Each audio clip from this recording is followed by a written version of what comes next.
Good day and welcome back to another World of Warcraft video. In this video we're going to talk about everything you need to know about warbands and basically cover pretty much everything you guys will need to know, want to know, how to unlock them, all the benefits and more. Now unlocking warbands is pretty easy, you just need to be level 70. Upon hitting level 70 you'll receive a quest, Warbands, Warbanding Together. This will require you to go to Gadgetan. The easiest way to get to Gadgetan is to go to your main city hub, whether it's Orgrimmar or Stormwinds, portal center, and catch a portal to the Caverns of Time and fly out from there. If you're struggling to find the quest, then you can always search your quest log. If it's not there, if your quest log was full or just didn't enter in, you can always accept it from the adventure guide.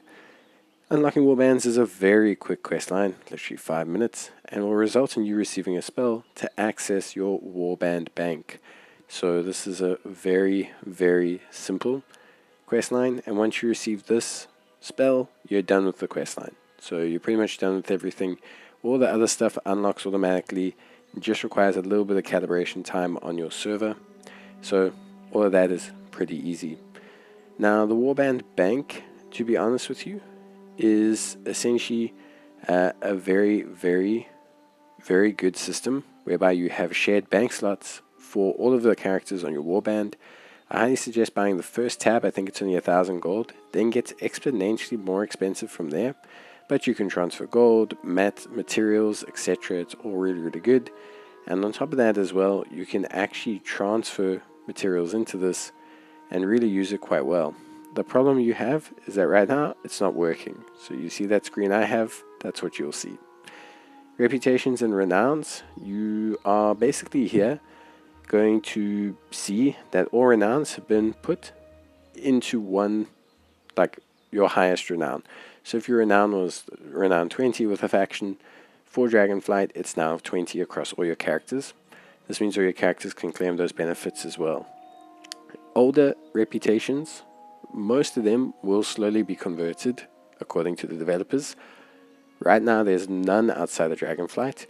However, please be aware that certain factions, like Bloodsail Buccaneers for example, that you have to explicitly grind on certain characters or do certain tasks for, will not be converted later on. So although you obviously are able to really benefit from this nice merger, it's great because now all your characters, especially from a renown point of view, can benefit from those rewards. You are not going to be able to do that for everything so far, and certain reps will never ever ever have this occur just due to how they function in game basically. So yeah, pretty cool stuff. Now obviously that's great though to benefit from the renowns right now, especially if you're looking to wrap up Dragonflight. Next big one is currency and currency transferring. Now this is also one where there are a lot of currencies right now even that are transferable, even legacy currencies.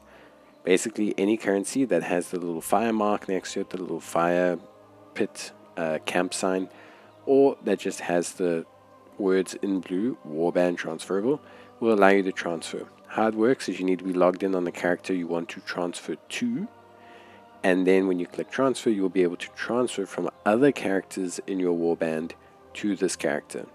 Now full disclaimer, you do not have to, it's not server based, so you can transfer from any character, which is obviously a huge, and basically it's great for situations like time warp badges where you really need to transfer time warp badges, where you really need to stack up a large amount to maybe transfer for a mount. Maybe you're looking for currency that you can use to purchase certain items. There's a lot of reasons why you may want to transfer currency. Maybe you're just looking to get a head start on certain things with your character as well. There's plenty of reasons. Certain currencies, like I said, later on will be added in. Certain currencies will never ever be transferable. This is just how to keep balance in the game. Stop people making armies of high leveled ults or high quality geared ults without a bit more effort. On top of this as well, certain currencies will have a surcharge or a penalty for transferring them. This will be indicated when you transfer the item. So here you can see that there's no penalty. However, if I go to War Resources from Battle of Azeroth, the game is giving me a warning about the potential transfer. You'll be able to see this before you transfer the items, and you'll be able to see the amount of currency that you'll lose. It's just a way to, again, control some of the flow of resources, especially if they're usable for certain things. Next, we have Transmog Collections. These have also been altered in a great way as well. So now you can see all Transmog Collections and Warband collections across all your characters. This includes things like faction-based mounts. This includes a lot of Transmog, basically. So now you can see Transmog. Not only can you sort out your sets by class, but you can sort out your items by class. What this also means is you can now collect Transmog on any character, which is huge and amazing, and means that basically you are able to collect Transmog pretty freely, and that is something that is really awesome, and it's going to save players a ton of time, especially if you're an avid Transmog collector. Then achievements have also been revamped. There are still individual achievements. If a character, for example, achieves a certain gladiator ranking, that will be tied to that character and that character alone. But a lot of achievements, and because of that, a lot of spells, for example, like teleporting to certain raids, have also now been added to account-wide. So, for example, you unlock the ability to teleport to a certain raid due to completing that raid's requirements. You can do that now on all of your characters. On top of that as well, for things like exploration achievements, quest achievements, any chapters that you've completed with other characters will flare up here. For example, on this character, I've never done any expansion outside of the Dragonflight expansion, yet I have some achievements done for certain regions. Same with exploration and a lot of other things, treasure collecting, etc. And so what this means is if across a couple characters you've managed to actually complete most of an achievement, you should be pretty close to completing some of them now. So things like Lawmaster, exploration, etc. should be a lot easier to do because you're now actually compositing all of your characters' success in achieving those large mass achievements. So yeah, I think that's really cool. That's actually a great change because I do think it helps players a lot, especially with some of these achievements where a player may have done a zone 4 times, but just never done every zone on one character. So I do think that's really cool and is a good kind of move away for the game. And then finally, the last big Warband related change is Warband login screen. It's really cool. You can choose characters that go here just by simply moving them up or down.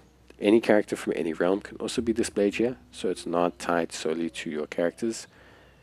It's a very cool feature. But yeah, that's it for me. This should be everything you can do with Warbands and everything you need to know. If you have any more questions, let me know down below. But I'll see you guys next time. Bye.